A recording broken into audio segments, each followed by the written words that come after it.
우리나라는 모든 남자는 나이가 되면 군대를 갔다 와야 됩니다. 어떤 신문 칼럼을 보면 이 군대야말로 우리나라를 참 이렇게 평등하게 만드는 아주 좋은 수단이라고 말하고 있습니다. 군대는 부잣집 아들이나 가난한 집 아들이나 또 공부를 많이 한 사람이나 공부를 많이 하지 못한 사람이나 인기 있는 사람이나 없는 사람이나 모두 똑같이 가서 훈련을 받아야 되고 또 근무를 써야 되고 보초를 써야 되기 때문에 우리나라 평등에 아주 큰 기여를 한다, 이런 말을 했습니다. 전에 우리나라에 아주 인기 있는 탤런트가 해병대로 입대하니까 그 여자 팬들이 얼마나 마음이 아픈지 2만 명이나 그 포항에 그 훈련소 앞에 몰려들어서 참 그 입대하는 것을 이렇게 아쉬워하고 훈련 잘 받으라고 이야기를 했습니다. 그 탤런트는 웃으면서 훈련소에 들어갔는데 제대할 때는 울면서 제대했습니다. 그런 거 보니까 해병대가 만만치는 않은 것 같아요. 최근에 세계적으로 인기 끌었던 BTS 방탄소년단 마형이 아주 조용하게 군대에 입대를 했습니다. 최근 러시아가 우크라이나와 전쟁을 하면서 많은 병사들이 죽으니까 그 숫자를 채우기 위해서 공장 같은 데 가서 무작정 사람들을 잡아오기도 하고 또 기숙사에 가서 청년들을 잡아오기도 하고, 그래도 안 되니까 교도소에 있는 죄수를 잡아가지고 군복을 입혀가지고 전쟁터에 보내는 기사들이 나오고 있습니다. 전쟁터에서 신병이라든지 훈련을 제대로 받지 못한 사람은 전투 능력이 없습니다. 대개 전쟁할 수 있는 사람은 아주 고참 병력이든지 부사관이든지 장교들도 소위들은 대개 총알에 맞아 죽습니다. 중위 2년차라든지 대위 이 정도 돼야 전쟁이 돌아가는 걸 알지 신병들은 그냥 죽습니다.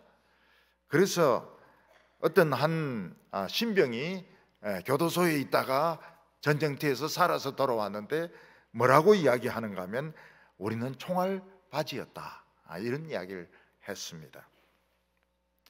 이스라엘 백성들은 다른 나라 백성들을 좀 따라가려고 바알과 아세라를 섬기다가 그들은 몰락을 해서 7년 동안 그들은 노숙자와 피난민 생활을 했습니다.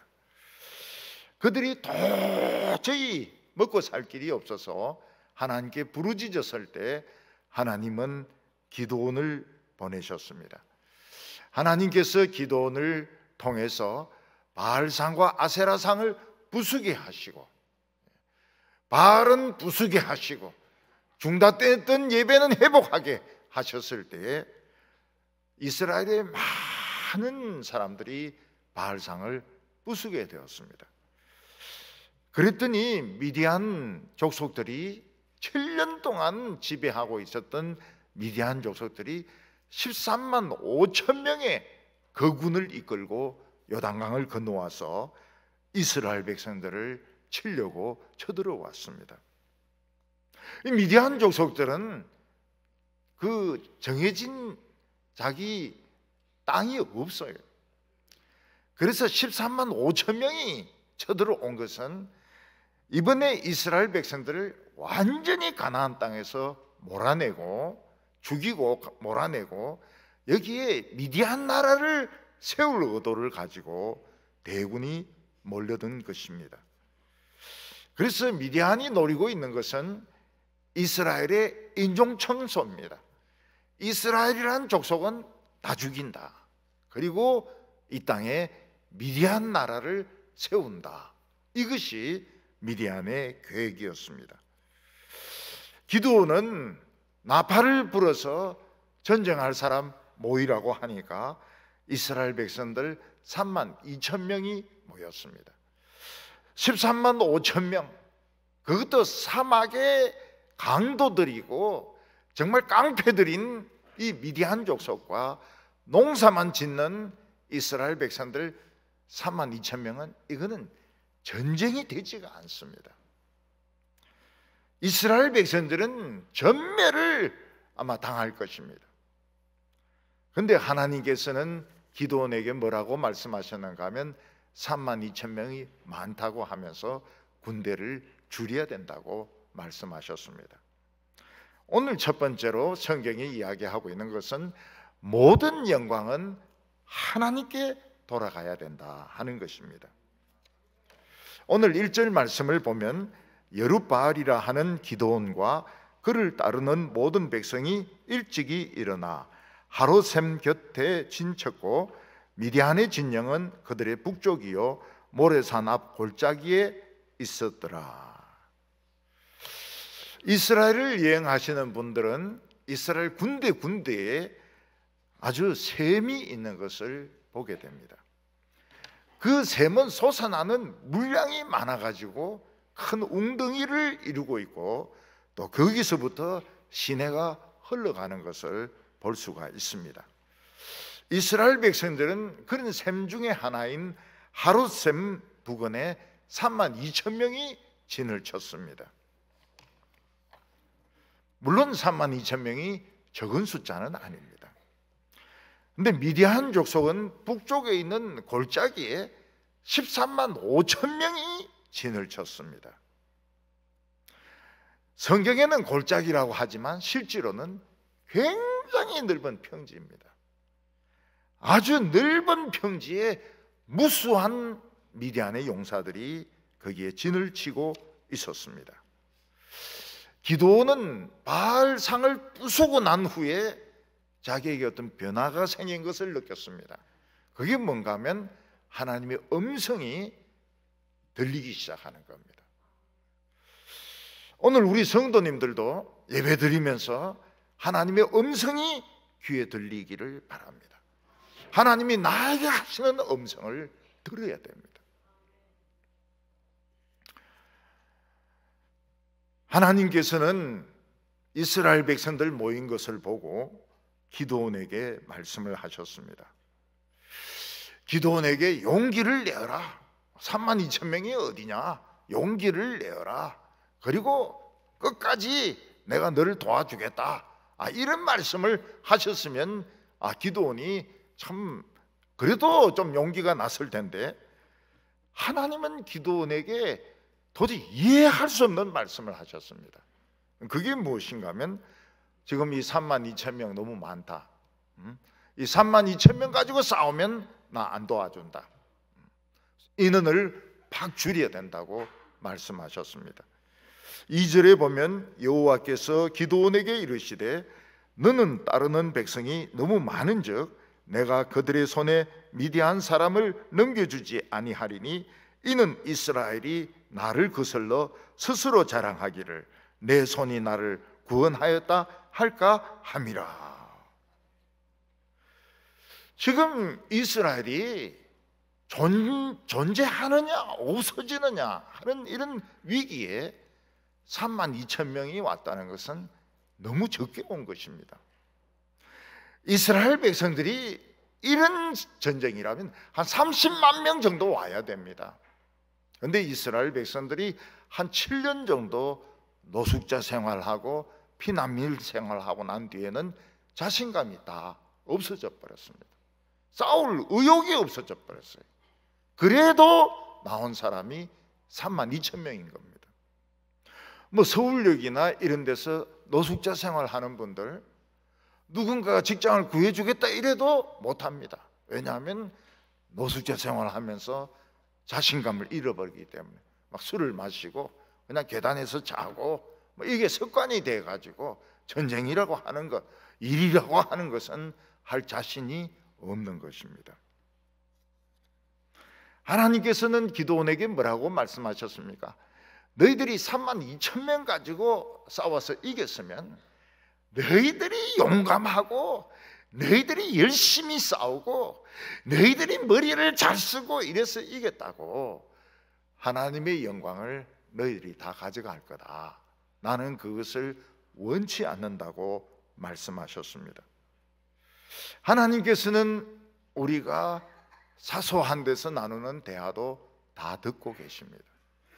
거기서 영광을 하나님께 돌리는지 자기가 영광을 받는지 하나님은 다 듣고 계시는 것입니다. 하나님이 안 보인다고 해서 막 자기 자랑만 하면 어떻게 됩니까? 그 하나님의 영광을 도둑질하는 것이 되는 것입니다. 우리는 아무리 큰 성공을 거두고 아무리 큰 일을 해냈다 그래도 마음속으로 기뻐하고 잠잠히 있으면서 영광을 하나님께 돌아가도록 하는 것이 올바른 자세인 것입니다. 가끔 어떤 목사님들의 설교를 들으면 자기가 굉장히 큰 목사님이고 자기를 통해서 하나님이 일을 하시고 자기는 얼마 전에 막 큰 일을 해냈다고 막 이렇게 자랑하는 분이 있는데 그거는 도둑입니다. 하나님의 영광을 도둑질하는 행위를 하고 있는 것입니다. 장로님들 중에서도 보면은 이 교회는 내가 지었다. 이 건축하는 거 이건 내가 다 건축했다. 이번에 이 사업은 내가 다 계획을 세워가지고 다 했다. 이러는 분이 가끔 있습니다. 그런 사람도 하나님의 영광을 도둑질하는 사람입니다.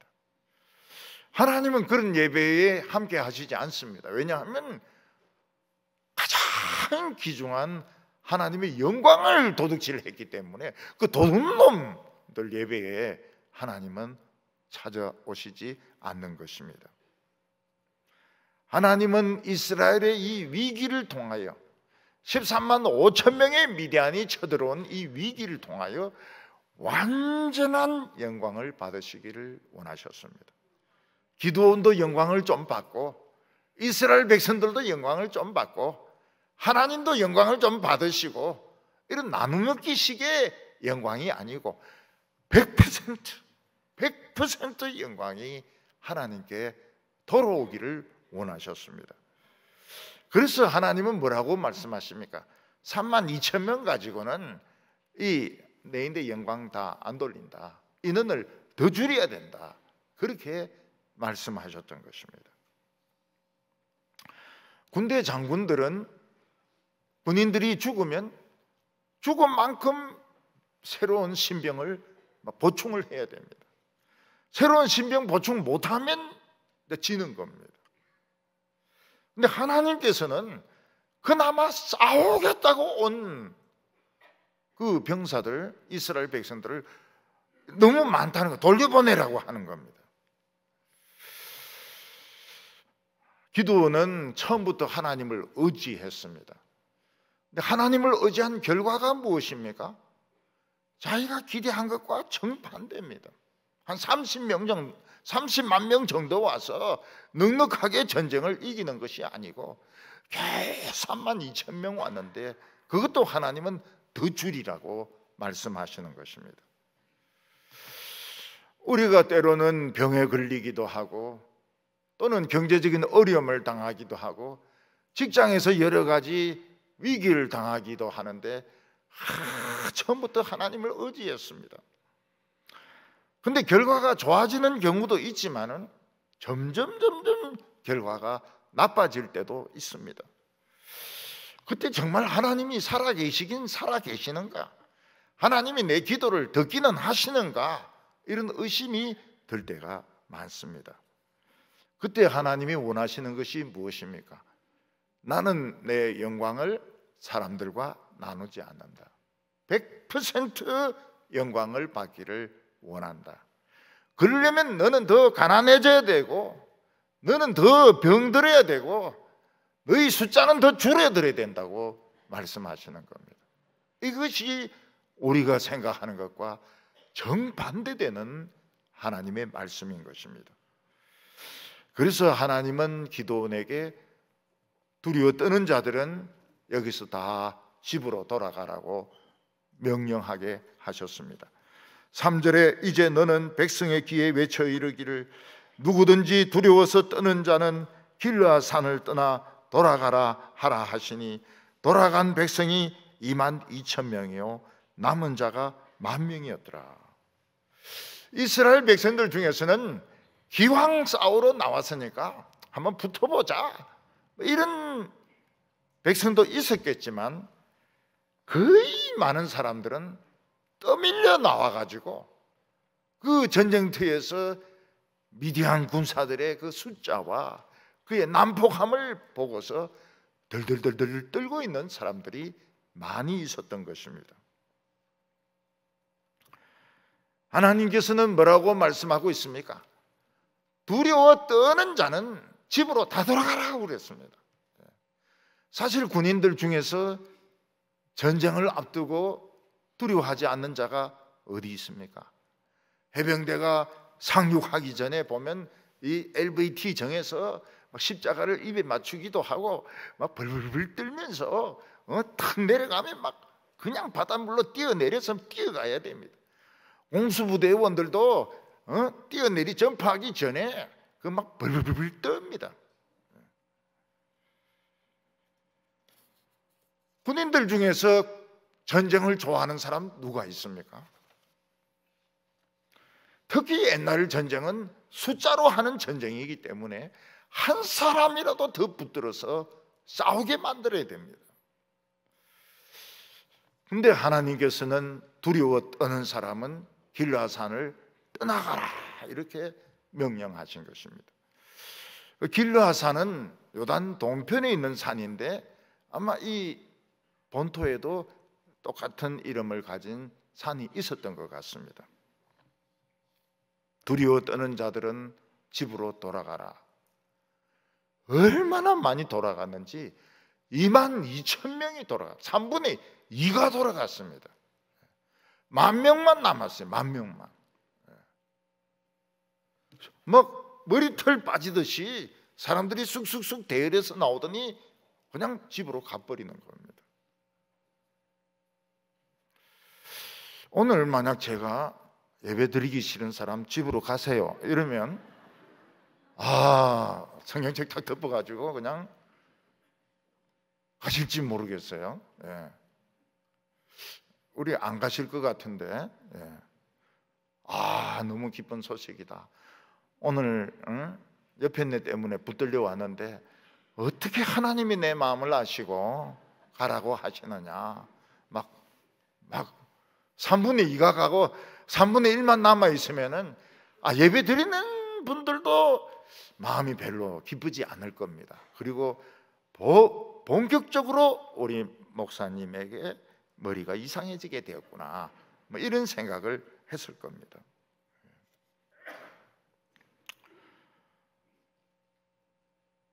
근데 기도는 자기 자리를 지키고 있습니다.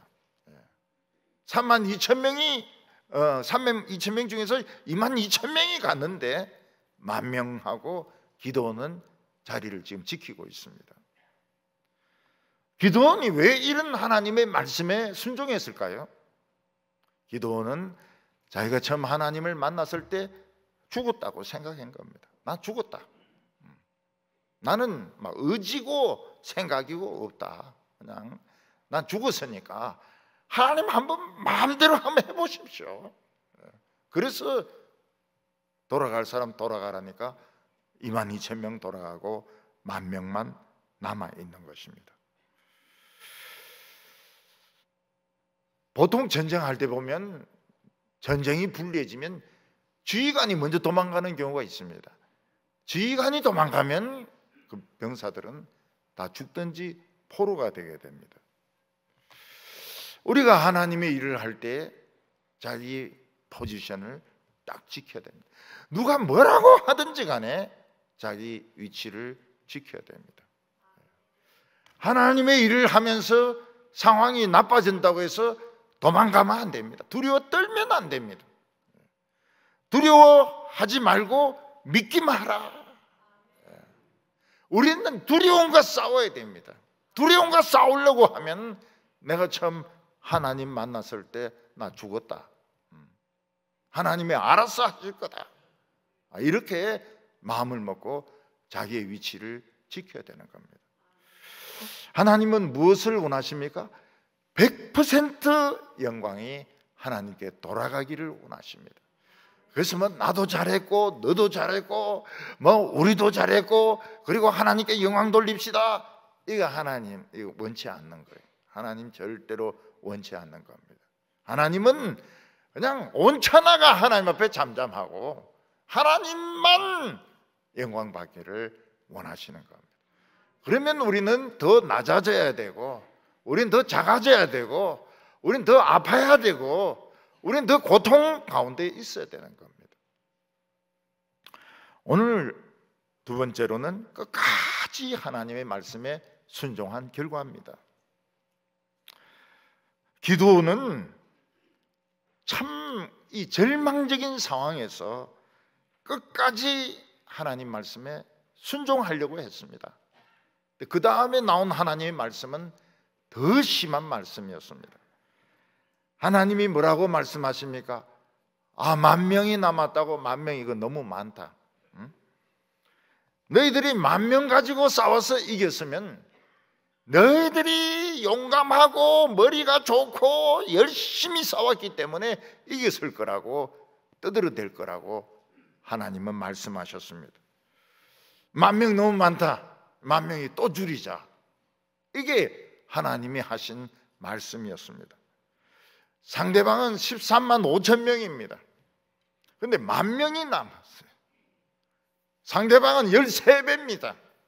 그런데도 하나님 뭐라고 말씀하십니까?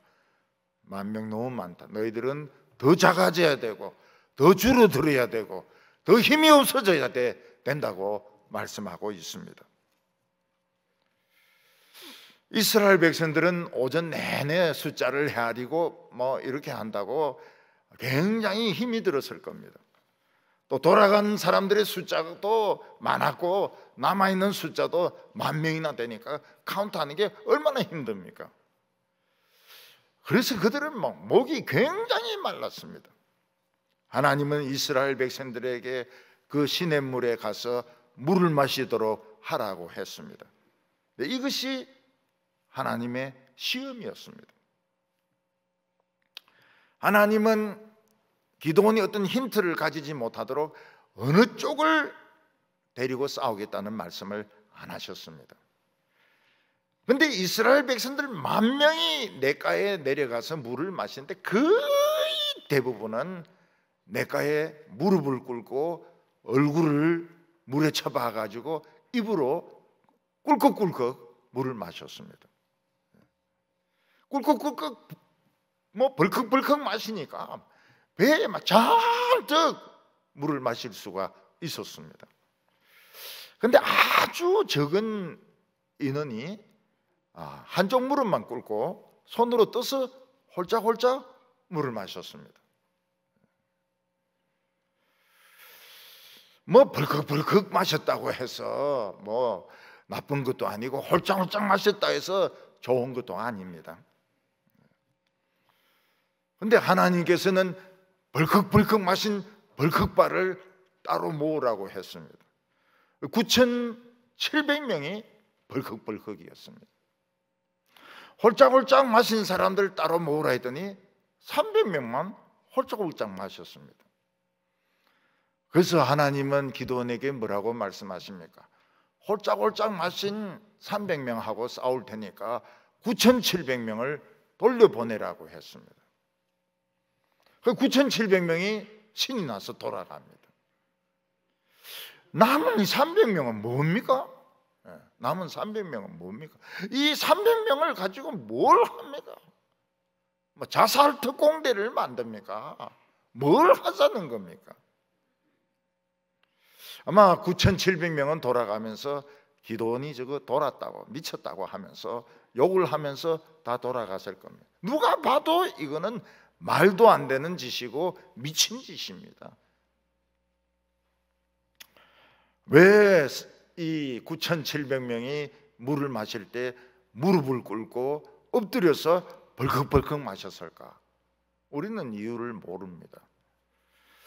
근데 유대인 랍비들은 이렇게 해석합니다.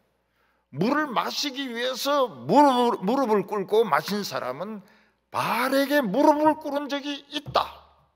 그래서 하나님은 바알에게 절을 했던 사람은 다 집으로 보낸 거다. 이렇게 랍비들은 해석을 합니다. 근데 바알에게 무릎을 꿇은 거하고 물 마신다고 무릎을 꿇은 거하고는 이건 다른 거거든요. 이게 습관이죠. 집에서 이제 식사를 할 때 부인이 국을 올려놓지 않습니까? 그러면은 남편 중에서는 숟가락으로 이렇게 국물을 떠가지고 이렇게 조심스럽게 먹는 사람이 있는가 하면, 성질이 급한 남자는 젓가락으로 건더기를 먼저 건져 먹습니다. 그리고는 국물을 마셔요. 그러지 말고 숟가락으로 먹으라고 아무리 이야기해도 말 안 듣습니다. 왜냐면 안 돼. 이게 습관이 돼가지고 건더기로 건지고 물 마시고, 성격이 그렇게 돼 있는 겁니다. 사탕을 이렇게 줘도 어떤 사람은 진짜 놀라운 인내심으로 20분간 빨아먹는 사람이 있습니다. 근데 어떤 사람은 먹자마자 딱 깹니다. 그리고 와그작 해가지고 금방 먹어버리고, 빨고 있는 애에게 너 빠는 거 좀 줘라. 그런 사람이 있어요. 저는 사탕을 한 번도 빨아먹어본 적이 없습니다. 꽤 먹었죠. 근데 한 번은 청소년 캠프를 하는데 어떤 학생이 그렇게 이야기해요. 저인데, 그때 제가 대장인데, 대장님 성질이 급하시군요. 너 내가 급한 줄 어떻게 알았냐? 우리 선생님이 그러는데요, 사탕 깨먹는 사람 다 성질이 급하대요. 그리고 나서 빨아먹으려고 애를 쓰는데도 딱 하면 깨져요. 그래서 랍비들의 해석은 참 재미는 있긴 하지만 맞다고 볼 수는 없습니다. 습관이지. 이게 뭐 물 마신다고 무릎 꿇은 거 가지고 바알에게 무릎 꿇었다 이렇게 볼 수는 없습니다. 근데 문제는 있어요. 무슨 문제가 있는가 하면, 지금 전쟁하러 온 거 아닙니까? 전쟁하러 온 사람이 무릎을 꿇고 고개를 물에 갖다 대고 벌컥벌컥 마셨다는 것은 지금 물 마시는데 지금 집중하고 있는 것입니다. 거기에 비해서 손으로 떠가지를 이렇게 마신 사람은 지금 자기가 전쟁하고 있다는 것을 생각하고 있는 거예요. 목표는 전쟁입니다. 수단은 물을 마시는 것이고, 그래서 이 목표하고 수단이 뒤바뀌면 안 돼요. 하나님의 백성들은 항상 목표를 중심에 두어야 됩니다.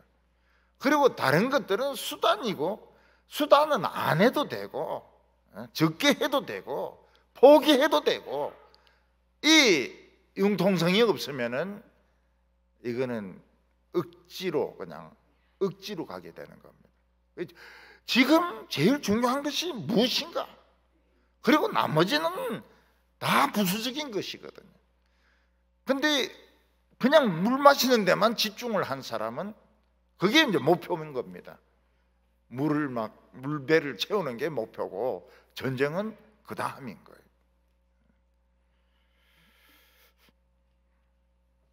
학생들이 여름에 운동장에서 축구를 합니다. 얼마나 덥습니까? 땀을 뻘뻘 흘리면서. 그래 막 하다가 전반전이 끝났습니다. 쉬는 시간에 수도로 막 뛰어가는데, 어떤 어린이들은 수돗물 틀어놓고 막 입을 갖다 대가지고 막 벌컥벌컥 배가 막 볼록할 정도로 물을 마시는 애들이 있어요. 근데 어떤 애들은 손을 갖다 대가지고 그냥 홀짝홀짝 이렇게 마시는 애들이 있습니다. 완전히 시작되면 어떻게 됩니까? 배 터지도록 먹은 애들은 배가 출렁거리가 뛰지를 못해요. 근데 배 잡고 뜁니다. 근데 그 홀짝홀짝 마신 애들은 막 날라다녀요. 날라다녀. 배가 출렁거리지 않으니까요. 그러니까 이 목표가 뭐고 수단이 뭔가, 수단에 목숨을 거는 사람들은 빼라는 거예요. 이거는 안 맞다는 거예요. 하나님에게 안 맞다는 거예요. 이 수단은 어리석이나 부수적인 것이지, 수단을 가지고 막 목표를 변경시키려고 하고 수단에 빠져 있고 수단만을 위해서 자기 모든 것을 신경을 거기에 집중시키는 것은 하나님의 일에 안 맞다는 거예요. 돌려보내라는 겁니다. 300명이 지금 남아있는데 이 전쟁을 하자는 겁니까? 죽으란 말입니까? 살으란 말입니까? 뭐 도망치라는 말입니까? 기드온이 하나님 말씀을 끝까지 의지했을 때 나타난 결과는 최악의 결과였습니다. 아예 하나님을 의지하지 않았더라면 32,000명 가지고 싸울 텐데 괜히 하나님을 의지해가지고 22,000명 돌아가고 9,700명 돌아가고 300명 남은 이 최악 아닙니까? 최악.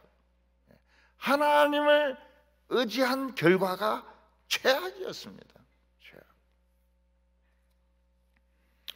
우리가 때로는 처음부터 하나님을 의지했는데 최악에 빠질 때가 있습니다. 아이는 학교 진학의 길이 열리지 않습니다. 또 남편은 전년퇴직하고 새로 시작한 일에 실패를 해서 경제적인 어려움이 많이 생겼습니다. 거기다가 집에 있는 개까지 사나워 가지고 손가락을 물어 가지고 지금 붕대로 칭칭 감고 있습니다. 남편이 뇌질환이 있습니다. 심근경색이 와서 쓰러져 있는데 병원에서는 못 살 것 같다고 이야기합니다. 우리는 하나님을 의지했는데 왜 이리 최악의 결과가 나옵니까? 처음부터 하나님을 믿었는데 왜 이런 결과가 나옵니까? 우리는 알 수 없습니다. 그렇지만 하나님이 원하시는 것은 100% 하나님께 영광이 돌려지는 것을 원하는 것입니다. 그래서 오늘 첫 번째로 보게 되는 것은 하나님은 100% 영광을 원하신다. 나눠 먹기를 원치 않는다는 겁니다. 그래서 사람을 죽게 세우고 자기를 죽게 세우고 뭐 니도 잘하고 나도 잘하고 이 도둑질입니다. 하나님의 영광을 도둑질하는 겁니다. 온천하는 하나님 앞에서 잠잠하라 그랬습니다. 그리고 끝까지 하나님을 믿은 결과는 최악이었습니다. 병은 더 깊어지고 어려움은 더 심화되고 그리고 자녀들의 미래는 열리지가 않고 절망적인 상황까지 빠지게 된 것입니다. 이게 하나님을 의지한 결과입니다. 그러니까 사람들이 예수 믿으려 하겠습니까? 사람들이 기도하려고 하겠습니까? 기도해도 상황이 좋아지지 않는데요. 오늘 세 번째로 하나님이 기드온을 위로하신 것을 보게 됩니다. 기드온이 아무리 믿음이 좋다고 하지만 기드온도 인간입니다. 하나님께서 그래도 싸우려고 나온 이스라엘 백성들이 얼마나 대단합니까? 그거를 이 핑계 저 핑계 대가지고 다 돌려보내고 300명 가지고 싸우겠다고. 이건 누가 생각해도 이거는 미친 짓이고 이건 누가 생각해도 이거는 정상적인 것이 아닙니다. 적은 13만 5천 명 13배인데 그냥 13배가 아니고 사막의 강도들이고 깡패들이고 난폭한 자들 아닙니까? 그리고 그들은 나라가 없으니까 이번에 이제 이스라엘을 빼앗으려고 온 겁니다. 다 죽이려고 온 것입니다. 300명 가지고 어떻게 이 사람들을 막을 수가 있습니까? 기드온은 성격이 아주 소심한 사람입니다. 겁이 많은 사람이에요. 그리고 완벽주의적인 성격을 가진 사람입니다. 완벽주의적인 가진 사람이 이런 짓을 합니까? 못합니다.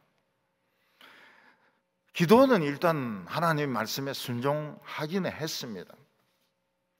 근데 마음속에 하나님 왜 이렇게 하실까? 그런 의심이 안 생길 수가 없는 겁니다. 도대체 하나님은 우리를 다 죽이려고 하시는가? 이스라엘을 망하게 하시려고 하는가? 그러면 300명은 뭐 한다고 뽑으시는가? 아무리 하나님이 전능하시다 해도 전쟁은 우리가 하는 것인데 300명이 무슨 전쟁을 하냐? 하나님은 기도원의 이런 마음을 잘 알고 계셨습니다. 기도원이 일단 하나님의 말씀에 순종하기는 하지만 그 마음속에 의심과 두려움과 불안이 가득 차 있다는 것을 하나님은 알고 계십니다. 그래서 하나님께서 기도원을 위로하기 위해서 기도원에게 말씀하셨습니다. 오늘 밤에, 전쟁이 일어나기 전날 밤에 몰래 미디안 진을 염탐하라. 만약 너 혼자 가기가 너무 두려우면 너 부하 한 명, 부라라고 하는 부하 한 명을 데리고 가라. 부라가 아마 이 미디안 말을 알았는지 통역을 했는지 잘 알 수는 없습니다. 기드온이 밤에 몰래 미디안 진에 들어가 보니까 진짜 굉장했습니다. 미디안 사람들이 맨 땅에 누워 있는데 메뚜기가 앉아 있는 것 같았습니다. 메뚜기 수십만 마리가 빈틈없이 앉아 있는 것처럼 미디안 병사들이 빈틈없이 그 들판에 전부 누워서 자고 있었습니다. 그리고 그들이 끌고 온 낙타는 딴 곳에 모아놨는데 모래사장 같아. 얼마나 낙타가 많은지 옆에 모래사장이 또 하나 있습니다. 이것이 기드온이 본 현실이었습니다. 현실. 기드온이 하나님의 말씀을 들을 때 하나님이 영광을 받으시겠다고 하고 하나님이 인원을 줄이라고 했는데 현실은 너무 말씀하고 거리가 멀었습니다. 온 들판을 빈틈없이 미디안 병사들이 빡빡하게 누워서 자고 있었고 낙타들만 해도 모래사장과 같았습니다. 우리가 하나님의 말씀을 듣고 은혜를 받아서 사회에 나갑니다. 사회에 나가보면 너무 엄청난 벽을 느끼게 됩니다. 거기는 뭐 시험도 어렵고 원서도 안 받고 뭐 집값도 너무너무 비싸고 아주 살 수가 없어요. 이게 우리가 늘 느끼는 것입니다. 교회에서 들은 하나님의 말씀과 현실의 벽. 교회에서 말씀 들으면 다 될 것 같죠. 믿으면 다 될 것 같죠. 근데 여기 교회 문 나서고 보면 전부 돈입니다. 그리고 너무너무 현실이 어려운 것을 보게 됩니다. 기도는 식은땀을 흘립니다. 이게 현실이구나. 우리는 할 수 있는 게 아무것도 없다. 우리는 다 죽었다. 근데 어떤 텐트 옆을 이제 지나가는데 그 텐트 안에 미디안 백성 2명이 안 자고 있어요. 근데 한 명이 옆에 친구인데 이야기합니다. 내가 어저께 좀 이상한 꿈을 꿔서. 무슨 꿈인데? 그러니까 보리떡이 우리 미디안 진으로 막 굴러오는 거야. 그러다 막 큰 장막을 딱 치니까 장막이 폭삭 무너져 버려. 이건 뭐 내일 떡 먹는다는 뜻일까? 개꿈일까? 이러니까 친구가 뭐라고 이야기합니까? 그거는 진짜 꿈이야. 그 보리떡이 뭔가 하면 요아스의 아들 기드온의 칼날이야. 근데 그 보리떡이란 말에 기드온이 딱 자신감을 가지는 겁니다. 이 보리떡이 뭡니까? 기드온의 자아상입니다. 기드온은 지금까지 밀떡으로 살아본 적이 없습니다. 항상 보리떡이었습니다. 늘 사람들에게 무시당하고 업신여김을 당하고 사람들이 인정해 주지 않는 그런 천한 보리떡 인생을 살아왔던 것입니다. 그런데 미디안 사람이 꿈에 이 보리떡을 꿈을 꾸는 거예요. 보리떡이 와가지고 그냥 패대기를 치니까 장막이 그냥 무너져 버리는 겁니다. 하나님께서 이 미디안 이 족속들 머리까지 들어가가지고 꿈으로 자기 이야기를 하고 계신 겁니다. 여기서 기도는 이 정도면 이겼다. 하나님이 미디안 사람들 내까지 들어가가지고 꿈에서 내 이야기를 한다는 것은 이거는 이긴 거다. 확신을 가집니다. 제가 왜 이걸 잘하는가 하면 제 인생이 보리떡 인생이라서 그렇습니다. 보리떡을 우리 순수한 말로 표현하면 뭡니까? 개떡입니다. 날씨가 별로 안 좋으면 오늘 날씨는 개떡 같아. 시험을 치는데 시험 문제가 뭐 알쏭달쏭하면 오늘 시험은 이 개떡이야 이거. 어떤 사람은 내 인생은 개 같은 인생이야, 지랄 같은 인생이야, 이런 사람도 있습니다. 저는 대학교를 들어갈 때까지 정상적인 교육을 받지 못했습니다. 만약 집안이 좀 공부하는 거를 학비만 대줬으면 최고로 좋은 고등학교, 그리고 최고로 좋은 과, 막 고시도 합격하고 유학도 갔다 오고 이랬을 건데 제 인생은 항상 몇 %가 모자라는 겁니다. 더 멋지고 더 세련되고 더 성공적인 삶을 살아야 되는데 개떡 같은 거예요. 저는 왜 제 인생이 제가 원하는 대로 살지 못했는지 알지 못했습니다. 목회를 하면서도 퀘스천 마크였습니다. 목회를 하면서도 왜 내 인생은 그렇게 멋지게 풀려나가지 못했는가. 근데 하나님께서 기도원의 입을 통해서 말씀을 하셨습니다. 그게 뭡니까? 그래 안 했더라면 네가 내 손에 잡히나? 응? 네가 내 손에 잡히냐고.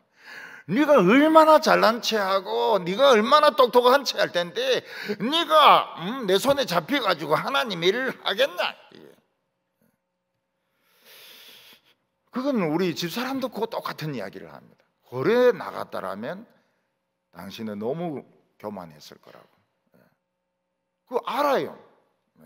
교만했을 거란 걸 알아요.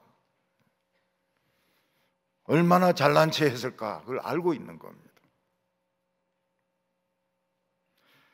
그래서 하나님께서 뭐라고 내가 했다. 지금 보리떡은 내가 했다. 왜냐하면 널 잡아서 쓰려고. 네가 더 잘나고 더 성공했으면 네가 교회를 하겠나? 하나님을 하겠나? 다른 사람들이 하는 이야기를 듣고 있겠나? 가만히 참겠나? 내가 그래서 네 인생을 지금같이 만들었다고. 그것도 괜찮은 거 아니야? 우리 성도님들 중에서 내 인생은 더 멋있어야 된다, 내 인생은 더 성공해야 된다, 이렇게 생각하는 분들이 많이 계실 겁니다.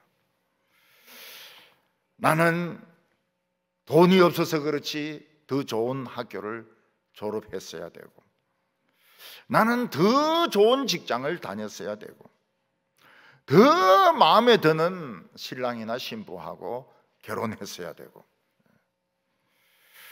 근데 나는 천덕꾸러기 같이 살아왔다. 뭐 성공 안 한 건 아니지만은 여전히 천덕꾸러기다, 개떡 같다, 그런 생각을 가지고 계신 분들이 많이 있을 겁니다. 근데 우리가 어떤 사람들입니까? 절대로 하나님의 손에 잡힐 사람들이 아닙니다. 그냥 그 말 그대로 뺀질이 중에 뺀질입니다. 우리가 원하는 것은 겉으로는 하나님을 잘 믿는 것 같지만 실제로는 절대로 하나님 손에 안 잡힙니다. 내 인생을 살지, 내 기분대로 살지 절대로 손에 잡히지 않습니다. 그래서 하나님께서는 우리를 낮추시는 겁니다. 내 원하는 대로 되지 않게 하시는 겁니다.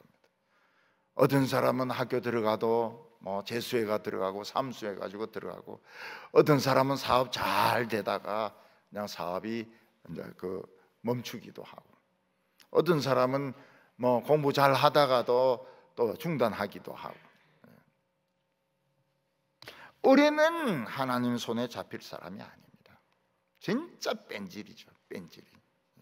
말만 뺀질하게 하고 절대로 하나님 손에 안 잡히고 자기 듣기 싫은 소리 안 듣습니다. 그럼 무슨 하나님의 종입니까? 빨리 집에 보내야죠. 근데 기도는 알았습니다. 이 300명 하나님이 하셨구나. 내가 한 게 아니고 하나님이 하셨다. 기도는 인생 최악의 자리까지 가서 오늘까지 살아온 전부의 인생이 하나님의 인생이라는 것을 믿게 됩니다.